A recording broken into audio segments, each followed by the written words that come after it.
Mga idol at kabayan, breaking news! THAAD missile defense system na inilagay ng Amerika sa Israel, ginamit na ng US forces matapos maglunsad ng Houthi ng mid-range ballistic missile sa Israel. THAAD missile defense system agad na inilunsad upang wasakin ang banta mula sa Yemen. Ganito kahalaga ang tulong sa depensa na ibinibigay ng Amerika sa Israel.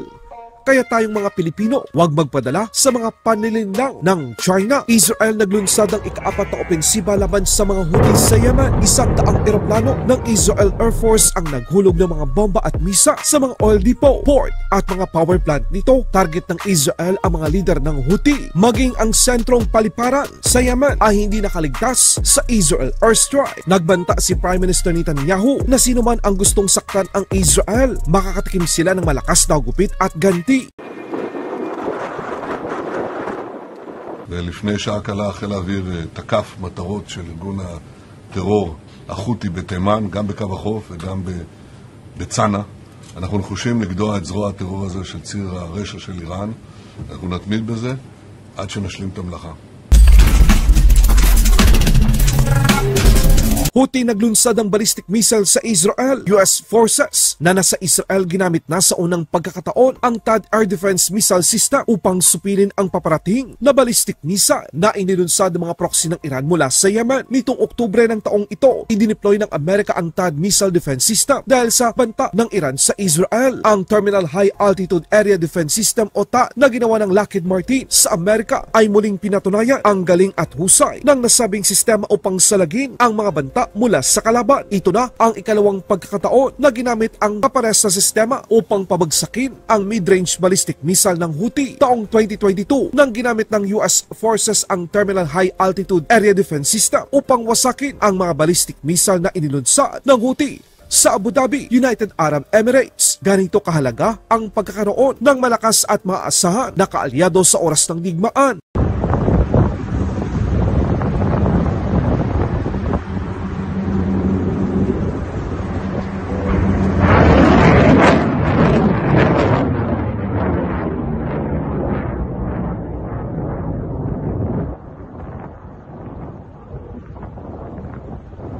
Kaya ang pagkakaroon ng mga missile system ng Amerika sa Pilipinas ay malaki ang maitutulong para sa seguridad ng bansa. Kahit na maraming makabagong gamit ang Israel, malaki pa rin ang papel o tulong ng Amerika para sa depensa nito. Kaya ang sinasabi ng China na alisin ang mid-range missile system ng US sa Pilipinas ay wag nating pakinggan. Gawin natin ang nararapat para sa ikakalakas ng ating pukbong sa datahan, para sa proteksyon ng bawat nating teritoryo at para sa mga Pilipino. Sa ibang balita naman, naglunsad ng ika-4 na pag-atake sa mga Houthi sa Yemen ang Israel. Sa pagkakataong ito, mas malakas at mas matindi ang ginawang military strike ng Israel Air Force laban sa mga kalaban. Kita ang paglipad ng mga fighter jets ng Israel Air Force tulad ng F-16 at F-15 na mga multi-role fighter na armado ng iba't ibang uri ng malalakas na bomba at missile. Isang pagpakita na hindi nagbibiro ang Israel pagdating sa usaping seguridad. Ayon sa ulat, tinarget ng Israel ang Sana International Airport sa mismong sentrong syudad ng Yemen. Hindi lang yan mga kabayan, sa tindi ng puwersa ng Israel, maging ang mga power station at mga infrastrukturang militar sa puerto ng Hudaydah sa Yemen ay tinamaan din ng opensiba ng Israel Air Force. Makikita sa isang video mga kabayan na ang control tower ng nasabing paliparan ay nawasak dulot ng Israel airstrike. Ayon naman sa commander ng Israel Air Force, hindi pa sila tapos sa mga Houthi. Inihayag naman ng Prime Minister Netanyahu na determinado silang putulin ang proxy ng Iran. Nagbanta naman ang Israel Defense Ministry na kung sino man ang mananakit sa Israel ay kanilang hahabulin at pananagutin. Walang pinuno ng mga Houthi ang makakatakas sa puwersa ng Israel Defense Force.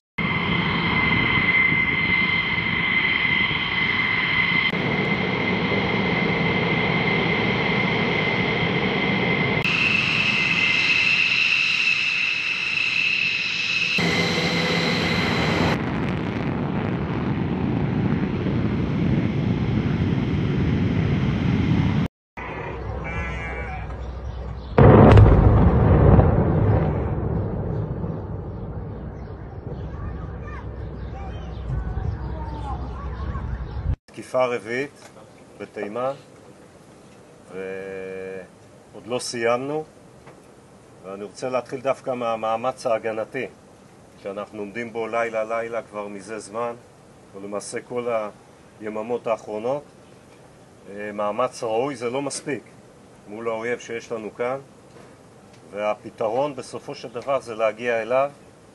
ראינו עכשיו הדגמה מוחשית למה אנחנו מסוגלים, ואנחנו מסוגלים להרבה יותר. כל פעם אני רואה את הדקויות שמגיעים אליהם בתכנון. זה ראוי, זה חשוב. يحاولون أن يصيحوا بأصواتهم متكئين عليه ومعتمدين عليه، وفي حالة إرباك وفي مشكلة وفي مرحلة بما تعنيه الكلمة، ويسعى لتوريط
אנחנו מדליקים הערב נר שני של חנוכה.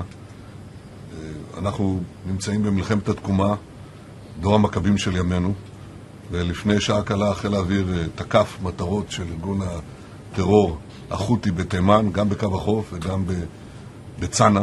אנחנו נחושים לגדוע את זרוע הטרור הזה של ציר הרשע של איראן. אנחנו נתמיד בזה עד שנשלים את המלאכה. ראינו כרגע פעולה מדויקת של חיל האוויר הישראלי, תוך פגיעה ביעדים אסטרטגיים חותיים בתימן, בשדה תעופה, בנמל, וכמו שאמרנו, מי שפוגע בישראל, אנחנו נפגע בו. גם נצוד את כל מנהיגי החותים, נפגע בהם, כפי שעשינו במקומות אחרים.